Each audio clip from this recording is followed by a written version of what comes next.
quality issues are back. And so is the drama queen. Let's go. The holiday season is upon us, and I must share this observation with you ASAP so you know what to look out for when shopping for Christmas. Happy Thanksgiving, my friends. And while you're stuffing your faces with that poor dead bird, let me get into the story. To say that I'm upset is an understatement.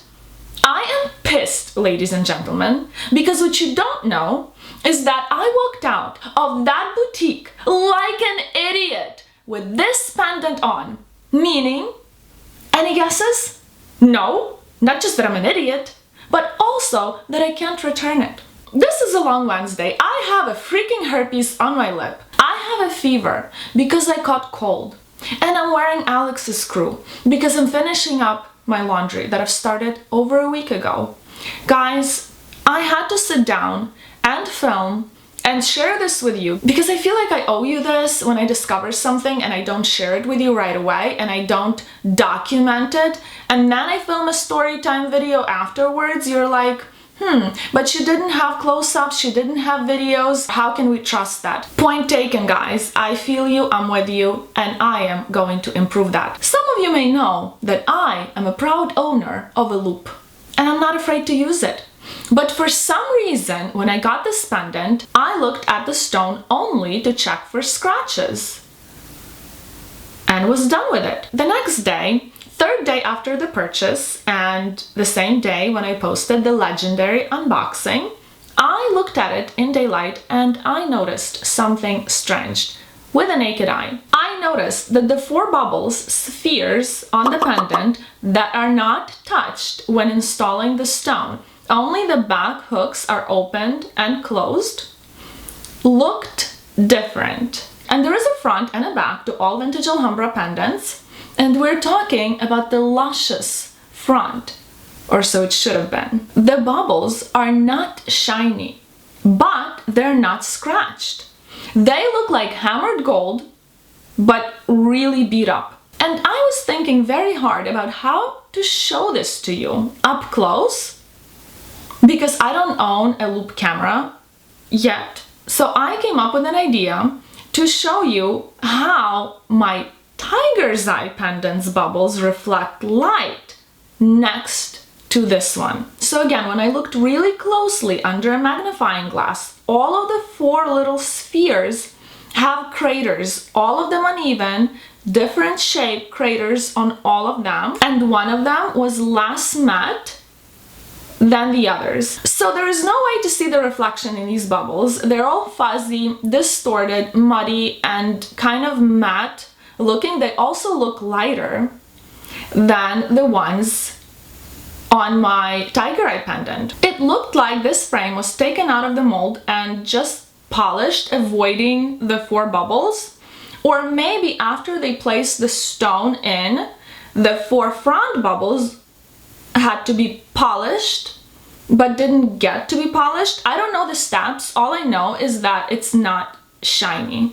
They're not shiny. You can clearly see the reflection in my tiger eye pendant's bubbles. That is me holding the camera. You can't really make out much of the reflection, but you can see a distinct highlight, and then you can see the dark shadows and the dark black reflections. And when it comes to this pendant, you can't really distinguish the highlights and the shadows in the reflection.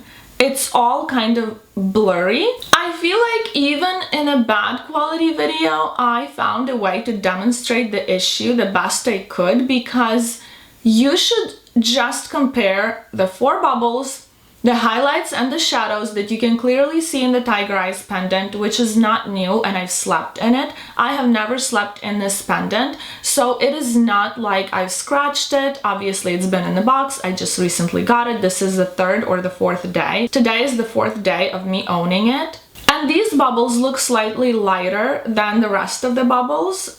And I'm not sure why. Maybe it's because they're not polished. I can't think of a reason for why that is. And those are not scratches covering the bubbles. Those are tiny little indents of different shapes, different depth. It sort of looks like it's been pressed against cement or a stone. Now, I think they're cutting corners. without thinking twice. And if they were to cut corners, the cheaper items are at risk. Some people work really hard for a piece like this. They save up, refuse from an extra restaurant outing with girlfriends, waxing their pussy, forget the stinky toes, and this is what they should get? Because I'm not drinking your Kool-Aid, VCA. Pay attention to how the bubbles, front and back, small and large, reflect light.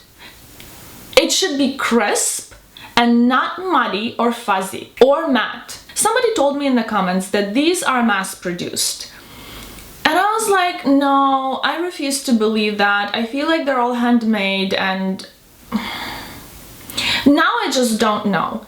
Because they seem to lack passion, that spark that attracted me to the brand in the first place. I felt like the jewelers who work for VCA are super lucky. They probably get paid a lot and they're very happy and they have this respectful position. And I understand, in the brand's eyes, this is a cheap item. This is over $3,300, I don't know exactly, after tax. For VCA, that is not a lot.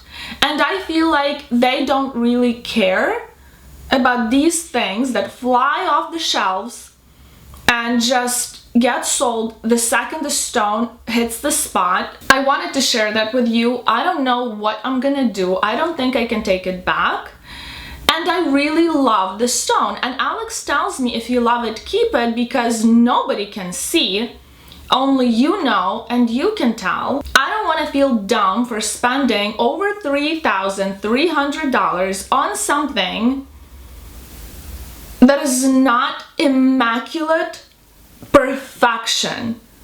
It has, each and one of these pieces has to be perfect, because you really are not paying for diamonds. This is a semi-precious stone and there is not a lot of gold in it. So to charge such an amount of money, you need to produce 100% the best quality pieces. For instance, like Louis Vuitton back in the day when it just started, it was famous because of the quality, not because of the name. And then it all went to shit. It flipped upside down. There's no more quality.